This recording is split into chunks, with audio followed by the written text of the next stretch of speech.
積極財政派の言う、まず経済回そうよもわかるし、緊縮財政派の言う、国債どんだけやばいか分かってるもわかるんですけど、仮にどっちも真理だとして、今の日本が進むべきなのはどちらだと思いますか？とりあえず、高市総理のガソリン暫定税率廃止やスピード感のある経済対策は、なんだか実質賃金が上がりそうな期待が持てます。数字で判断しましょう。経済回そうよというのであれば、じゃあ補助金を入れることが果たして経済を回すのかになるんですよ。例えばじゃあ、日産にだけ補助金を出しました。日産は補助金でお金が入って、日産の自動車を安く売ることができるようになりました。日産車が売れました。結果として日産車は売り上げが上がったので、補助金が入って経済回ったよね。これがプラスであるというふうに考えるのが積極財政派の補助金を入れてしまえ派なんですけど、これをやると何が起こるかっていうと、補助金をもらってないトヨタやホンダやマツダや日野自動車やダイハツやスズキの自動車が売れなくなるんですよ。補助金をもらわないで自力で自動車を開発している会社の売り上げが下がり、補助金をもらってる会社の売り上げが上がるんですよ。ってなったら、新しい技術を作って、いい車を作るよりも、政治家にペコペコして、補助金もらった方がいいよねっていう社会になっちゃうんですよ。実際なってますけどね。スバル忘れてました。すいません。はい。ということで、補助金を入れて経済回るよねは、そこの会社だけを見れば、確かにそうなんですけど、そこの補助金を入れるということで、市場を歪ませた結果と悪影響というのが見えてない人が積極財政派に多いんですよ。なので、円安いいじゃんっていうのが、アベノミクスの場合はずっと言われたんですけど、円安になると、日本車の価格100万円、1ドル100円時代だとして、100万円1万ドルの自動車というのが、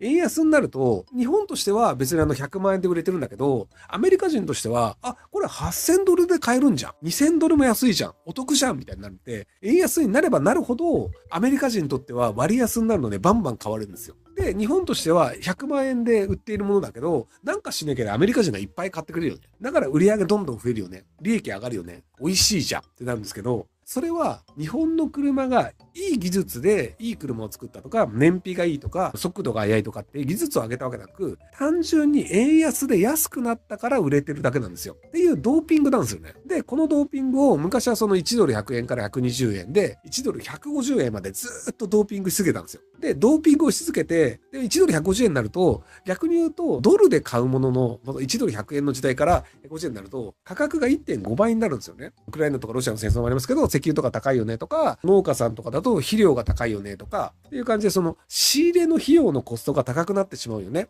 なので、海外に物を買うと高くなるので、じゃあ物価上げなきゃいけないよねっていうので、物価が上がっていくってことで、ドーピングをして利益を上げていた会社が何か新しい技術を作ったかっていうと、そうでもなかったりするんですよね。今、日産ひどいことになってますけど、トヨタはね、ずっと頑張って固体電池とかもやってるんで、技術力があってるんですけど、そこら辺のドーピング頼みだったところっていうのはとんでもないことになったりするっていうのがあったりするので。なので、円安円高とか積極財政の何がいいかっていうので、じゃあ緊縮財政の国債どんだけやばいか分かってるっていうのは、国債を吸いまくってる結果、例えばじゃあ国債をじゃあ毎年10兆円吸います。もっと吸ってんだけど、500兆円とかそんなんだっけ国債の量。500兆円をじゃあ600兆円にしますって言って、10兆円って書いた国債をバーンって言って、国債を俺買うっすって言ってね、仮にじゃあ国債買われたとして、でもその10兆円分日本円が社会に多く出るんですよ。その10兆円のもらった人たちは、じゃあ石油を買いますとか、台湾の半導体ですとか、アメリカの工作機械ですとか、ヨーロッパのブランドですとかいろいろ買うんだけど、そうすると海外の人たちが、円いっぱいもらってるけど、別に日本で買いたいもんないから、別に日本円で受け取りたくないよねっていう構造になったりするんですよね。なので、日本円で受け取りたくないよねってなると、じゃあ日本円で車を買いたいです。前はじゃあ1ドル150円だったから、150万円で1万ドル分の自動車を買わしてくださいって言っても、アメリカ人が、でもなんか円ってバンバン渡されても、日本で買いたいもんないから、やだよ。じゃあ1ドル160円だったら売ってやるよ。みたいな感じで、円がどんどん安くなっちゃうんですよね。っていうのが今円安っていうのが起きてますって話で、国債をバンバン吸ってしまうと結果円安になってしまうよねっていうのがあって、なのでこれも結果として日本人の首を絞めるよねっていう。経済を回さなきゃいけないけど、きちんと技術を上げるとか、売れるものを作るっていう形ではなく、ドーピングをすることで売れればいいじゃん。これで株価上がるよね。みたいなやり方をしていくと、日本は長期的に厳しいんじゃないかなというふうに思ってます。賃金と物価の好循環について、まだ緩和が足りないなと、緩和で好循環起きなかったがあるが、広けどっち僕は後者だと思う。税制がするのは緩和サイクルとしては長すぎると思う。まず、トリクルダウンというものが起きると言ってる人は、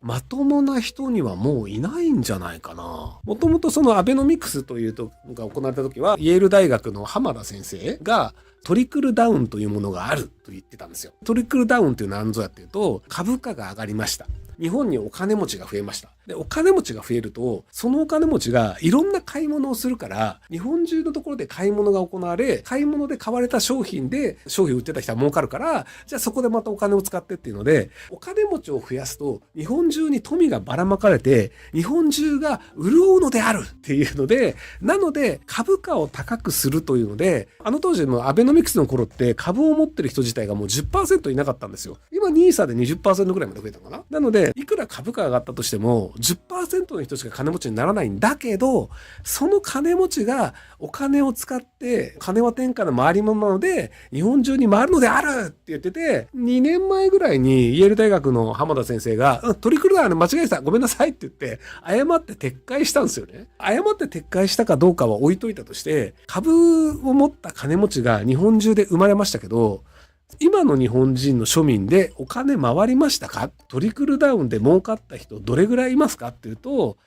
上のグラスがでかくなっただけっていうね。仮想通貨とかで送り人みたいな人ができたし、株でめっちゃ儲けたよって人もいると思うんですけど、そいつらが別に庶民に金払うかって言ったら別に払わないんですよ。その人たちが何するかっていうと、必要なものを買った後、投資をするんですよ。不動産を買ったりとか、外国の株を買ったりとかね。株を売って儲けました。1億円手に入りました。やったー。その1億円どうするっていうと、都内でマンションを買うとか、海外に投資をするとかで、日本の中でお金使わないんですよ。2、300万円ぐらいキャバクラで合流する人はいいかもしれないですけど、所詮キャバクラで合流して、そのキャバクラ嬢がホストに使って、で、そのホストがまた風俗嬢に使って、みたいなので、こうぐるぐる回るぐらいで。というわけでトリクルダウンというのは基本起きませんでした。という状態で、緩和をして株価を上げるとして、人々は幸せになりますかっていう答えは出てるんですよね。僕、未だにわかんないんですけど、日本って、どちらかというと、積極財政の国なんですよ。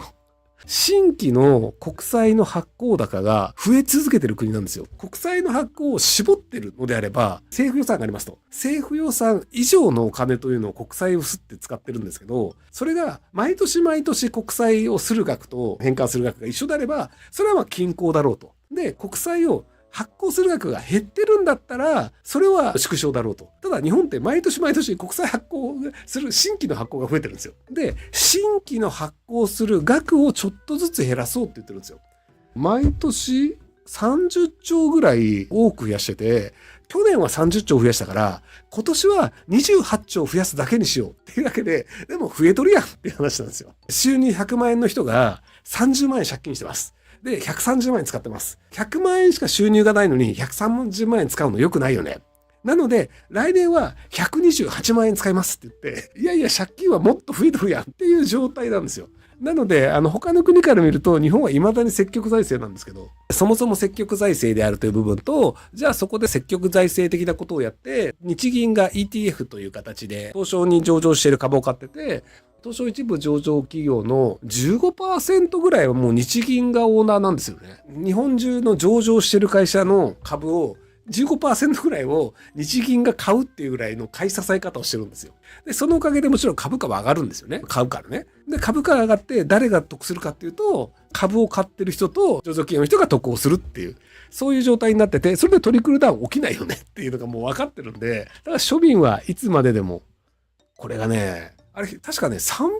年とかじゃなかったっけ？東証のETF というか株を買いすぎたので、来年からちょっとずつ売るわって言ってて、売るんすね。どれぐらいのペースでいつ頃売り終わるんですか？340年後みたいな。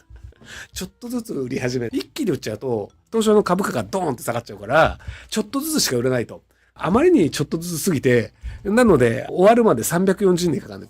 あれ、100年だっけ？ 340 年じゃなかった？100年かもしれないです。これは僕数字弱いので100年が正しいと思うんですけど。というわけで、今生きてる人はあんま関係ない話だと思います。100年後は東証の会社残ってないと思うんだよね。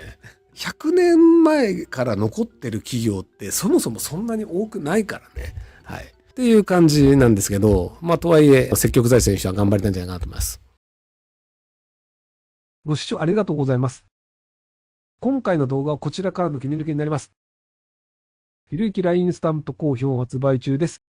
概要欄に購入リンクがあるので、そちらから購入できます。よろしくお願いします。